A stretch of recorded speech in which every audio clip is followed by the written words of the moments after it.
የትግራይ ህዝብ ሰላም፣ ልማት ይፈልጋል። የትግራይ ህዝብ አሁን ካለበት ውጥንቅጥና አረንቋ የሚያወጣው እንደ ሌሎች አካባቢዎች ራሱ ተግቶ ለፍቶ መልማት ይፈልጋል። የትግራይ ህዝብ ከሌሎች ወንድም ኢትዮጵያውያን ጋር በሰላም መኖር ይፈልጋል። ታዲያ ችግሩ ምንድነው ያላችሁ እንደሆነ ይሄ ስልጡን ፖለቲካ የሚያቅ የታገለ ያታገለ ህዝብ መድረክ እንጂ ተዋናይ መሆን አልቻለም።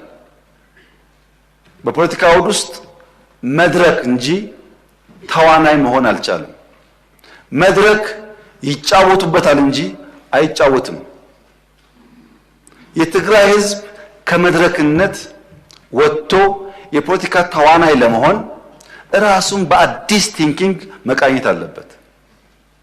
ሁሉ ጊዜ በአንድ አይነት አስተሳሰብ የምንቆይ ከሆነ ብዙ ነገር ሉዝ እናደርጋለን። ድሮ አባባል ነው፣ አሁን ግን ይታያል እኮ። መቀሌ ባለፉት ለ3 ዓመታት እንደ አዲስ አበባ፣ እንደ ባህር ዳር፣ እንደ ድሬዳዋ፣ እንደ ጅጅጋ ተሰርታ ቢሆን ምን እንደምታስቡት? ሁሉም እኩል ገቢ ያለው እኩል ድጋፍ አለው። ሐሳብ ከሌለ ግን ጊዜ ካልሰጠን ግን ልማት አይሰራም። እና የትግራይ ህዝብ በቀጣይነት የፖለቲካ መድረክ ሳይሆን ተዋናይ እንዲሆን መደገፍ ያለበት ይመስለኛል። በትግራይ ውስጥ ከአንድ በላይ የፖለቲካ ፓርቲዎች አሉ። 5፣ 6፣ 10 ፓርቲዎች አሉ።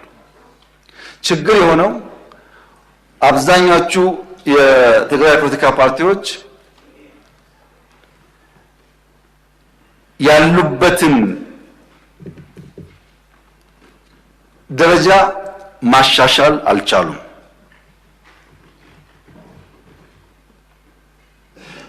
የትግራይ የፖለቲካ ኃይሎች የአጃቢ ተዋንያን ሚና እንጂ የመሪ ተዋንያን ሚና መጫወት አልቻሉም።